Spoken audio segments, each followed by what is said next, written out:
he picked the wrong family, and not scared of a conflict, and we're not scared. We're not running. We're coming at him.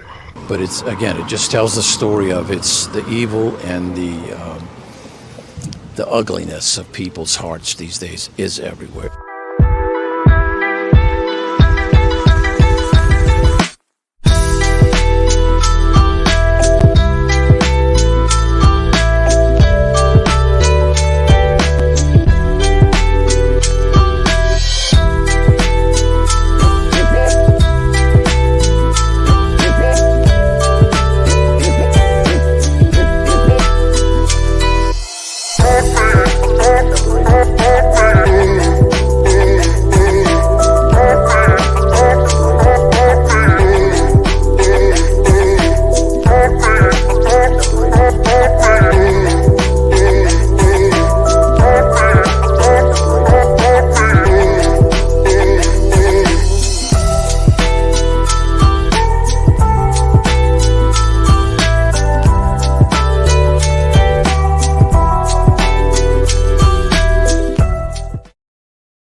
Well, hello, friends. It's Frankie. Welcome to the Think Tank.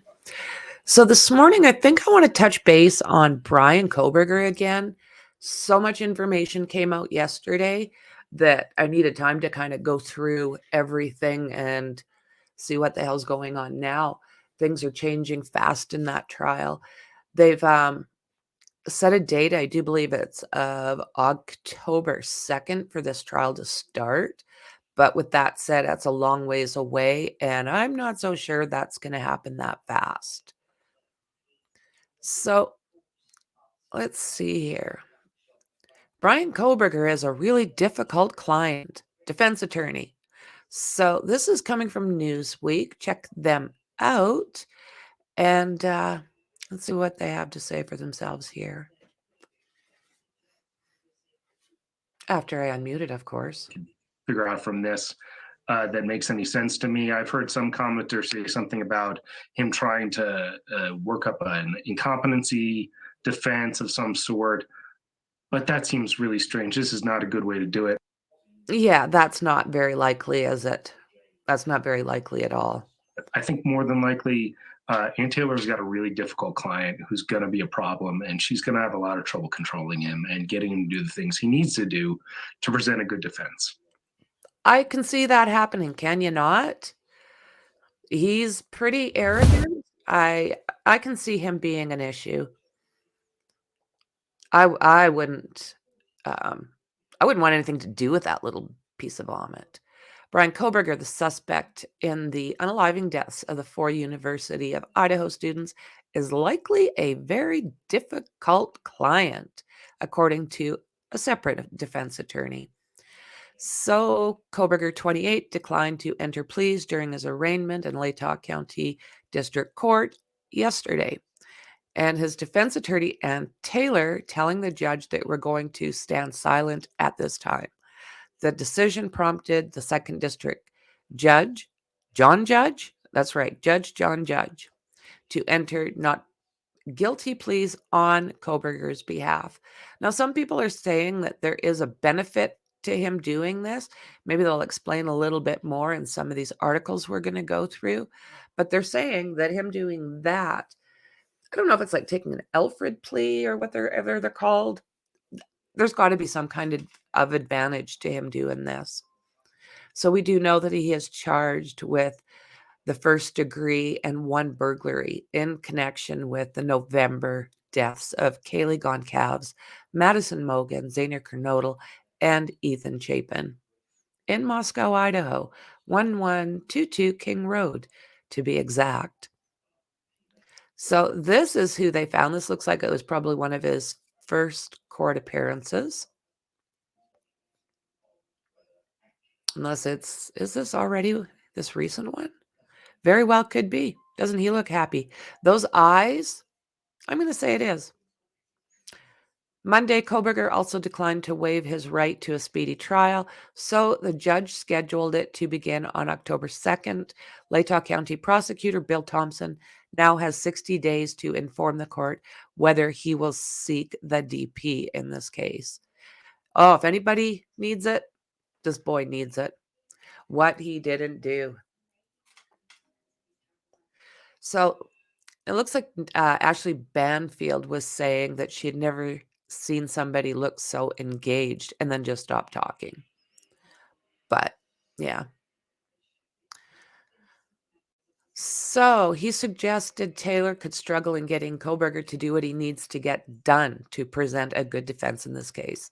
I think it's more likely Ann Taylor has got a really difficult client who's going to be a problem, Block said, and she's going to have a lot of trouble controlling him and getting him to do the things he needs to do to present a good defense. Kohberger was indicted last week by the grand jury. Sarah Arazi, a criminal defense attorney, said that standing mute is a smart strategy to appease the families of victims. Okay. We stay silent is golden. It's about leaving the door open so that this is a really bad case and terrible, irrefutable evidence, and he does, in fact, ultimately plead guilty in exchange for the DP to come off or not. That is now, okay, I'm not figuring out what that is for hurtings, reeling families. She said, I don't know what she was trying to say there. It's a puzzle. Okay. Let's see what else we've got here. I do have a few things up. Like I say, yesterday was full of information. So I find this also interesting and heartbreaking at the same time.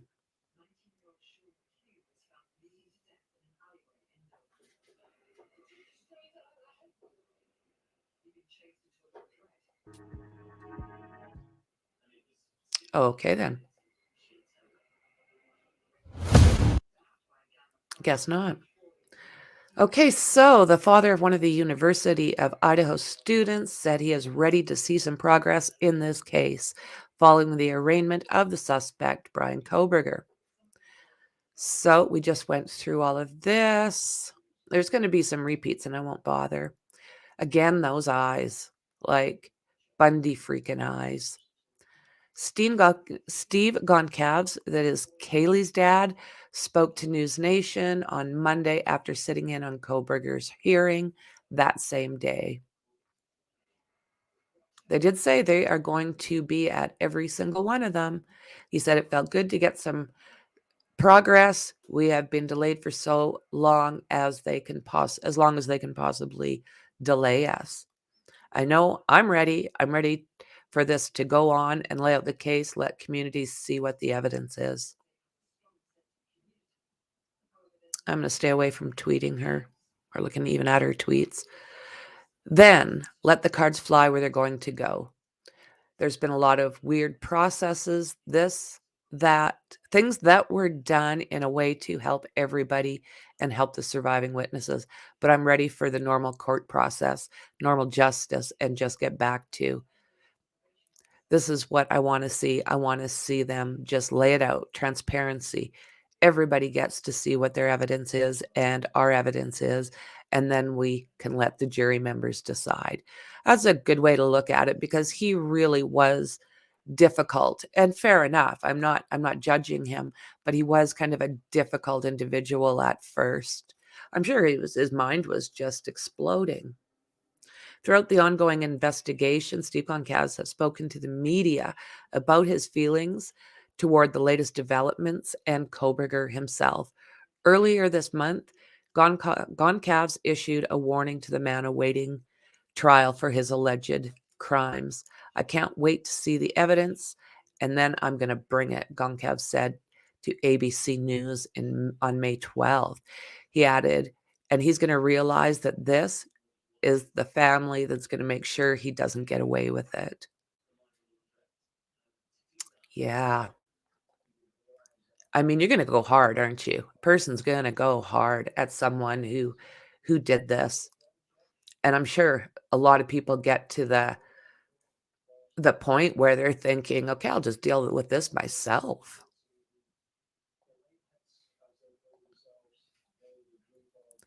Legal expert in Idaho. Suspect Kohberger should have more. I don't know quite what's going on here. Let's do this. Like to have more plea flexibility for the standing silent. Not guilty pleas for him. Not even man enough to get up there and do it himself. But again, like I said, they had to have had some. Enjoy the Charmin, guys. Of Idaho students could face trial as soon as October. Yesterday, a judge set that trial date for Bryan Kohberger at a court hearing where the accused stood silent. The sister and father of one of the victims, Kaylee Gonsalves, attended that hearing and spoke with our Lilia Luciano. This individual it's small, it's scared, it's frail. Olivia Gonsalves says Monday was the first time she was in the same room as the man accused of killing her sister, Kaylee. She told us she was anxious going in, but was surprised to see him as barely human. There wasn't much that I felt that I had to fear there. It felt very weak. The accused looked straight ahead as the judge read the 4 murder charges against him, stating he could face the death penalty for each one. Do you understand the maximum penalty? Yes. Is Mr. Kohberger prepared to plead to these charges? Your Honor, we will be standing silent. Standing silent has the same legal effect as entering a not guilty plea. CBS News legal contributor Jessica Levinson says standing silent could give the defendant more options amid any possible plea negotiations. He keeps on the table the possibility that he could plead guilty in exchange for not receiving the death penalty. Kaylee Gonsalves' father, Steve, was in the courtroom as well. How did you feel about what happened today in court? It was a little unusual for me to know that you could go on this, not make a plea. But it's not easy. It's not easy to look at somebody and know that there's a very likely possibility that they're responsible of doing these type of behaviors. For CBS Mornings, I'm Lilia Luciano in Moscow, Idaho. Heartbreaking. Just heartbreaking. Just a beautiful girl, Kaylee. They are all beautiful. Standing silent. So that we got a bit of an explanation as to what that is. And I knew there had to be some kind of benefit for him, or I don't think it would have been done. So it says that some family members were present in the courtroom, including Steve Gonsalves, and he expressed a mix of surprise and difficulty facing Kohberger. Little unusual, he said. I can't imagine. And Olivia, I find that quite interesting. She described him as appearing barely human. Very weak. Good on him. And I mean, that family, I mean, he is not human. What he was able to do to these kids, that's not a human in my mind. Like, what the hell? So we'll take another look at this, just that standing silent. I'll puff this up a little bit for us. There we go. Boise, Idaho, longtime Seattle trial attorney, said she's never in her long career seen a defendant who did what Bryan Kohberger did in the Latah County courtroom. There were 2 guys.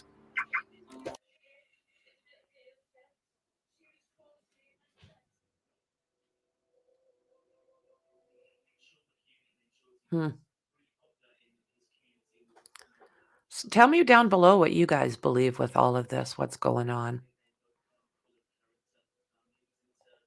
Oh, okay. What's going on here? What's going on? So some thumbnails.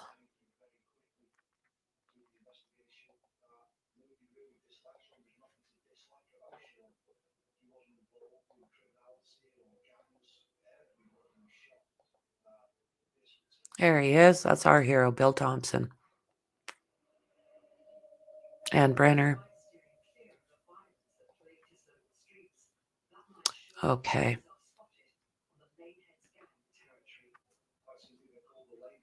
Let's give this one more chance and see if it's just going to give us ads. Even though this seems to be There slow were a two little bit, guys. Neither guy wore. my internet has increased massively. So, Ann Taylor told the judge their client will be standing silent. How unusual is that? Very. I've yet to see it in my career, said Ann Bremner. Isn't that that's amazing because she's been doing this for quite some time.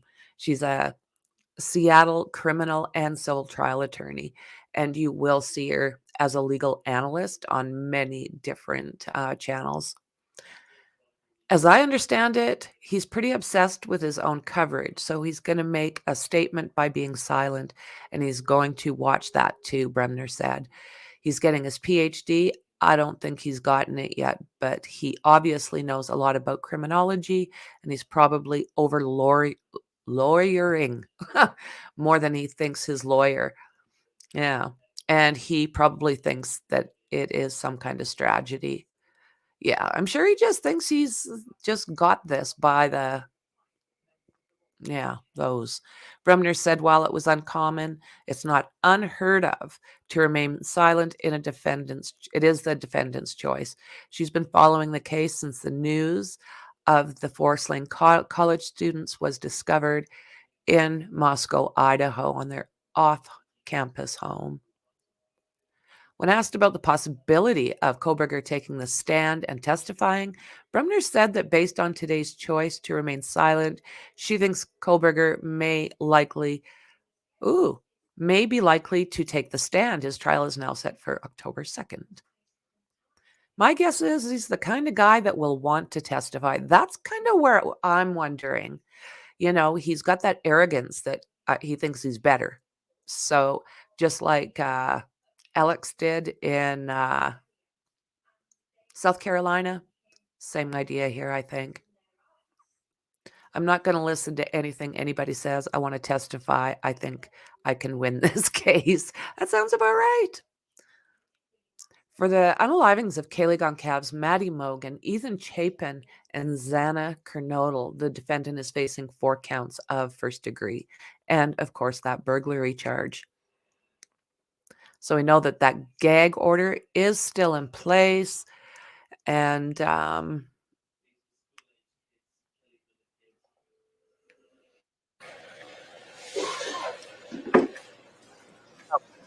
sadly, I can't share this. ABC Como. Can I? I think I'll wait. People are out there giving strikes, and I don't want one of those suckers. For this case gag order, the judge thinks it has done the right thing, Bremner says. Authorities allege Kohberger orchestrated and carried out that deadly attack and then returned to work pursuing his PhD.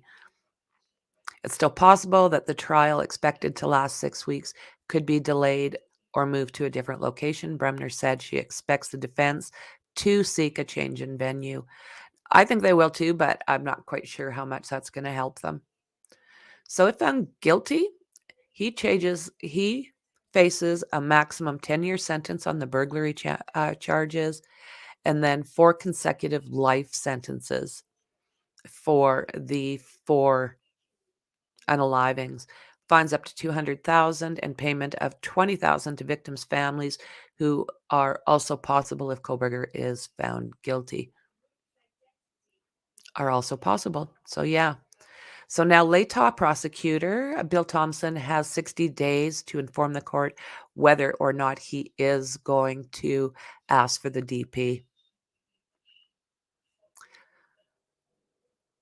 This is Ann Bremner, and like I say, she's all over the place. There are few cases I've seen or what I've covered as an analyst or what I've covered in my career as horrific as this. Yeah.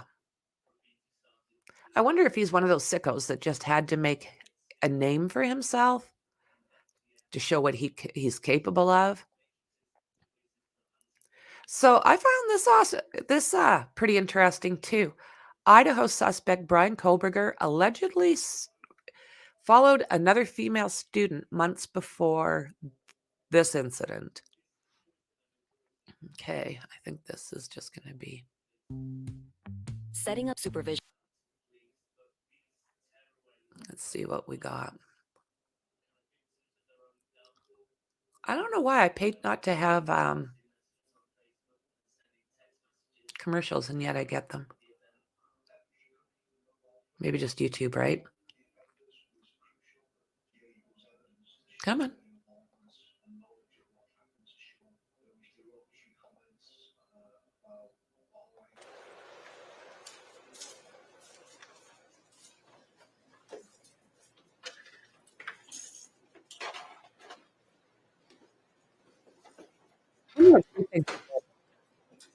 All rise. Thank you very much. Please be seated. Good morning, everybody.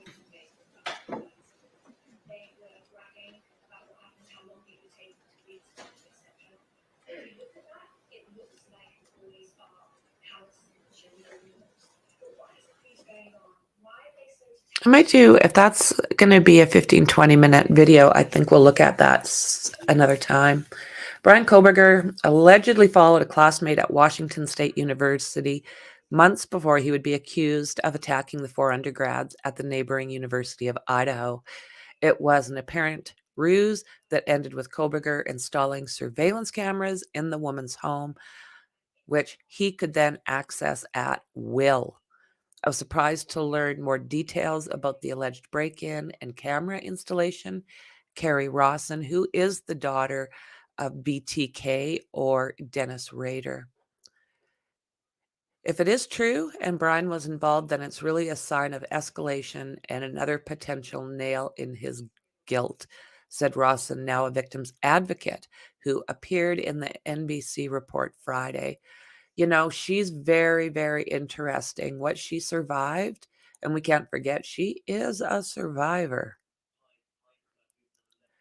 The report also detailed a bizarre incident involving women's underwear just 3 doors down from the King Road home months before this attack. In the most ominous claim, it was suggested Kohberger's immediate family feared he might be suspect as they gathered for the holidays. A female friend of Kohberger met last fall at Washington State University in his criminology program reported she came home to find her belongings shuffled out of place. Nothing was stolen, so she didn't report it. What a creep. Instead, she asked Kohberger, who previously worked as a security guard and already had a master's degree in criminal justice, to set up home surveillance system. What the hell? Yeah, Kohberger could access the cameras anytime he was within the woman's Wi-Fi range. Kohberger, while obtaining master's degree in criminal justice from DeSales University, studied under Dr. Catherine Ramslid, an expert on serial killers, mass unalivers, and also Carrie Rawson's father, BTK. Isn't that something? I'm sure it would do his heart well if he thought he was compared to BTK or Bundy or any of them. So like the real Kohberger, or like Kohberger, Rader also had studied criminal justice. He eventually found work at ADT, the security company, installing home security systems. Well, well, well. I believe if Kohberger did break into a young woman's home and offered to install a security system and cameras, then access the password as Dateline reported, it's a sign of escalation and further descent along the scale of deviation and overlapping similarity to my father, a sadistic psychopath. And we've all seen this stop where he tries to push the cop around a little bit. We do know, I don't think it says it in here, but we do know there was allegedly 12 times before this happened that Kohberger's cellular picked up these kids' internet. So they're thinking that maybe with that car, the seatbelt retracts. There's physical evidence that may well be within the seatbelts. At some point, this guy goes to court. He told Fox News Digital if he has a jury trial, which I assume he will, he's got to explain how that sheath ended up in the room under Maddie's body with his DNA on it. So this is interesting. Immediate relatives may have even suspected Kohberger once police announced they were looking for a specific vehicle, according to an unnamed source cited in the report. One of Kohberger's sister allegedly found his behavior back in Pennsylvania odd and pieced together his connection to his white Elantra and being in proximity to the November crime scene. She even apparently floated the idea past the family that Kohberger was the suspect. If his family did allegedly suspect him before he was arrested, I would hope they approached law enforcement. But I understand from long experience how much hindsight factors in, said Rawson. Kohberger's relatives actually went outside to his car and wanted to look through it, but it had already been cleaned up. No matter how much or how good you think it's clean, the physical evidence, I can unequivocally tell you that the authorities have means and methods to overcome those cleanings.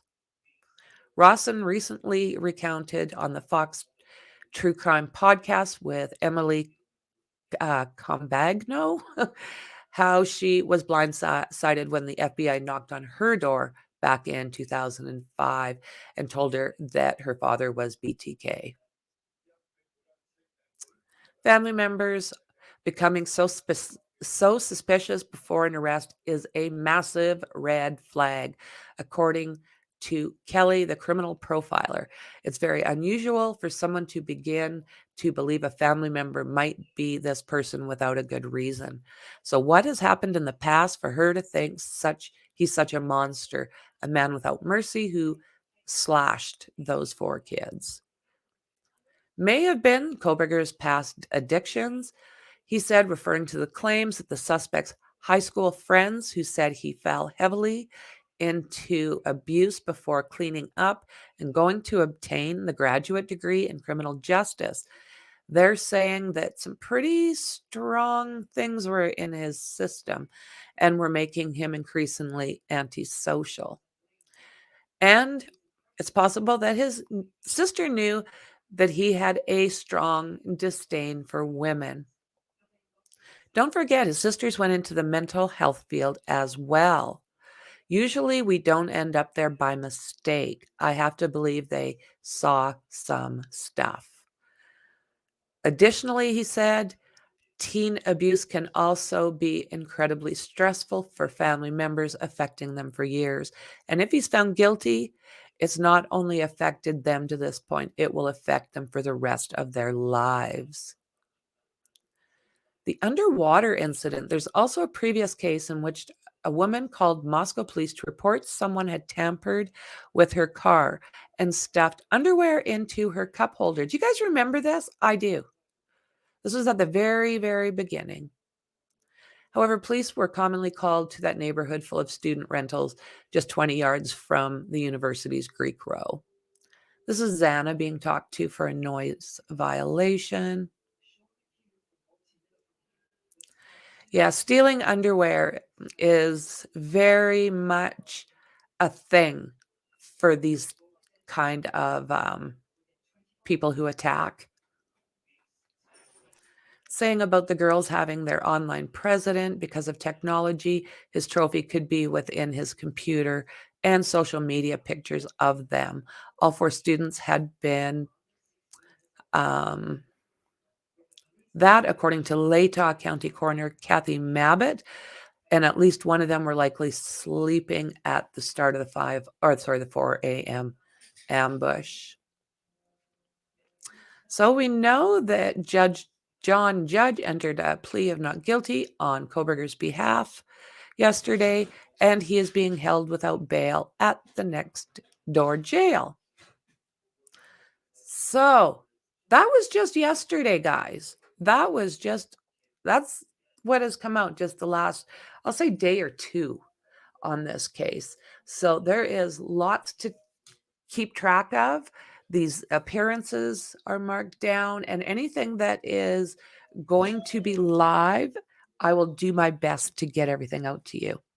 So, guys, thanks for being here with me, and I will absolutely see you guys in the next one. Bye. Hey, before we do that, don't forget to subscribe and like. I appreciate you. Bye.